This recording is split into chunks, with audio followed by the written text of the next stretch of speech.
IndiGo విమాన సర్వీసుల సంక్షోభంలో ఒక ట్విస్ట్ చోటు చేసుకుందని చెప్పి మరి సమీక్షా సమావేశాలకు సంబంధించి కేంద్ర మంత్రి రామ్మోహన్ నాయుడుని పక్కన పెట్టాడని, మరి ఆ మంత్రి పైన నరేంద్ర మోదీ గారు సీరియస్ అయ్యారని చెప్పి, ఈయన వల్ల కాదని చెప్పి డైరెక్ట్గా మోదీ గారే రంగంలోకి దిగారనేటువంటి వార్తలను మనం చూస్తూ ఉన్నాం.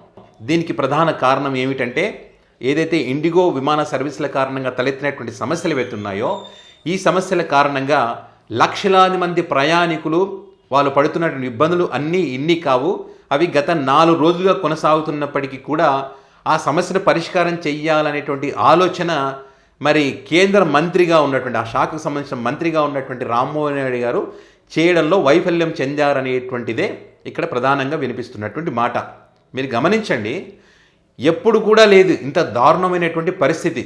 వేరే ఊర్లలో జాతర ఉంటే ఆ జాతరకు పోవడానికి బస్ స్టాండ్లలో కానీ రైల్వే స్టేషన్లో కానీ ఏ రకంగా అయితే జనాలు ఉంటారో ఆ రకంగా విమానాశ్రయాలలో ఫస్ట్ టైం అంతమంది జనాలు ఉన్నారు. వారు ఒక్కొక్కరిది ఒక్కొక్క బాధ, ఒక్కొక్కరిది ఒక్కొక్క ఇబ్బంది, ఎన్నో అవస్థలు పడుతూ ఉన్నారు. ఇన్ని అవస్థలు పడుతున్నప్పుడు ఆ సమస్యకు పరిష్కారం చేయాల్సినటువంటి బాధ్యత మరి కేంద్ర మంత్రిగా రామ్మోహన్ రెడ్డి గారికి ఉంటుంది. మరి ఆ బాధ్యత నిర్వర్తించకుండా మరి సంబంధం లేనటువంటి ఒక వ్యక్తి నారా లోకేష్ గారు ఇక్కడ మానిటరింగ్ చేస్తున్నారని చెప్పి కేవలం ప్రకటనలకే పరిమితమయ్యి నేషనల్ మీడియాలో డిబేట్లలో కూర్చొని వారి ఎలివేషన్ ఇచ్చుకున్నటువంటి క్రమంలో వారి పరువు పోగొట్టుకున్నారు, ఆంధ్రప్రదేశ్ యొక్క పరువు తీశారు. రామ్మోహన్ నాయుడు ఈ శాఖలో వైఫల్యం చెందారు అనడానికి వారి నోటి వెంట వారే చెప్పుకున్నటువంటి పరిస్థితి. సో ఈ ఎపిసోడ్ నడుస్తుండగా ఇప్పుడు నరేంద్ర మోదీ గారు కూడా మరి ఏవియేషన్ అధికారులతో మాట్లాడినటువంటి తరుణంలో మరి కేంద్ర మంత్రిగా ఉన్నటువంటి రామ్మోహన్ నాయుడుని పక్కన పెట్టి మరి డైరెక్ట్గా ఆయనే మాట్లాడారంటే ఇక్కడ కేంద్ర మంత్రికి అవమానం జరిగినట్టే కదా, ఆయన వైఫల్యం ఉన్నట్టే కదా, ఆయన మీద సీరియస్ అయినట్టే కదా మరి ఇక్కడ. సో దాని గురించి చర్చ నడుస్తూ ఉంది. సో ఇక్కడ చూడండి, ప్రధానంగా ఇప్పుడు నరేంద్ర మోదీ గారు డైరెక్ట్గా రంగంలో దిగినప్పటికీ కూడా జరగాల్సినటువంటి నష్టం జరిగిపోయింది. ఒక ఎగ్జాంపుల్ కూడా చెప్తాం మీకు ఇక్కడ. ఇప్పుడు వీళ్ళు ఈ సందెట్లో సడేమియా అని చెప్పి ఇండిగో విమాన సర్వీసుల సమస్యలు తలెత్తినటువంటి క్రమంలో వేరే విమానాలకు సంబంధించి వాళ్ళ సర్వీసులు, వాళ్ళ ఛార్జీలు 5 రెట్లు 10 రెట్లు పెంచేస్తూ ఉన్నారు. వీటిని కంట్రోల్ చేయడం కోసం అని చెప్పి ఒక 4 కేటగిరీలుగా వీళ్ళు గరిష్టంగా ఈ ధరలు ఇంత ఉండాలని చెప్పి ఒక రిలీజ్ చేయడం జరిగింది.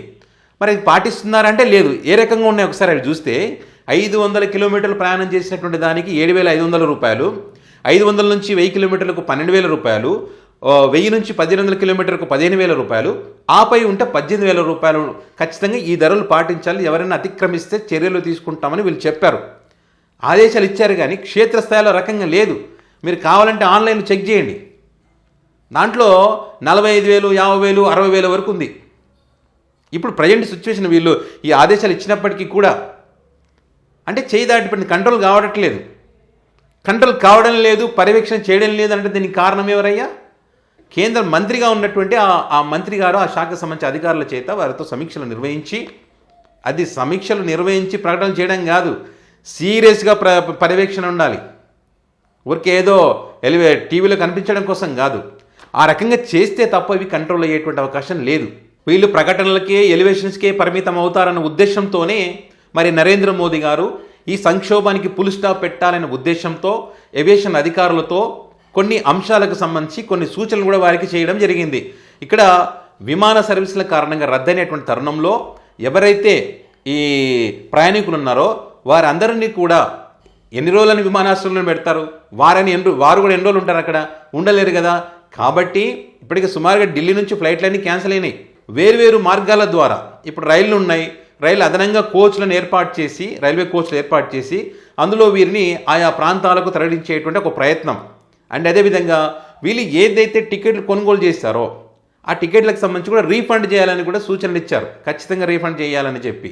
అదేవిధంగా ఇండిగో వీరి సూచనలు పాటించకుండా తప్పులు చేసింది కాబట్టి పెనాల్టీ గట్టిగానే వేయాలని చెప్పి నరేంద్ర మోదీ గారు సూచించారనేటువంటి వార్తలు కూడా మనం చూస్తూ ఉన్నాం. అండ్ ఇంకొకటి, ఇప్పుడు ఫుల్ బిజీ సీజన్ విమాన సర్వీసులకు సంబంధించి. వెడ్డింగ్స్ ఉన్నాయి, క్రిస్మస్ ఉంది, ఇట్లా అనేక రకాలుగా చాలా బిజీగా ఉండేటువంటి సీజన్.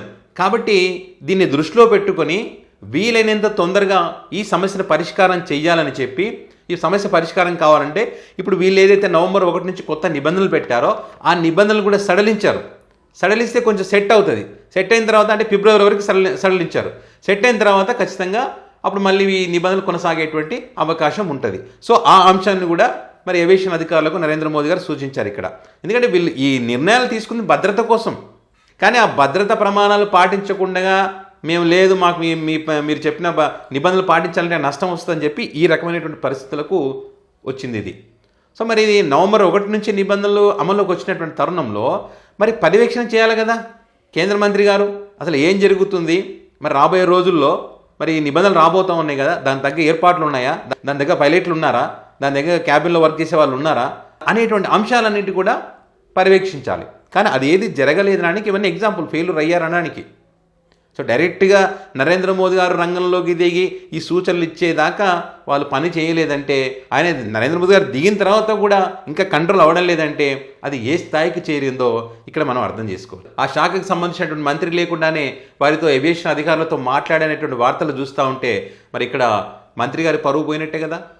మరి సో ఈ రకంగా ఒకటే రోజు 2 సార్లు పరువు పోయిందనేటువంటి వార్తలు పెద్ద ఎత్తున నడుస్తూ ఉన్నాయి.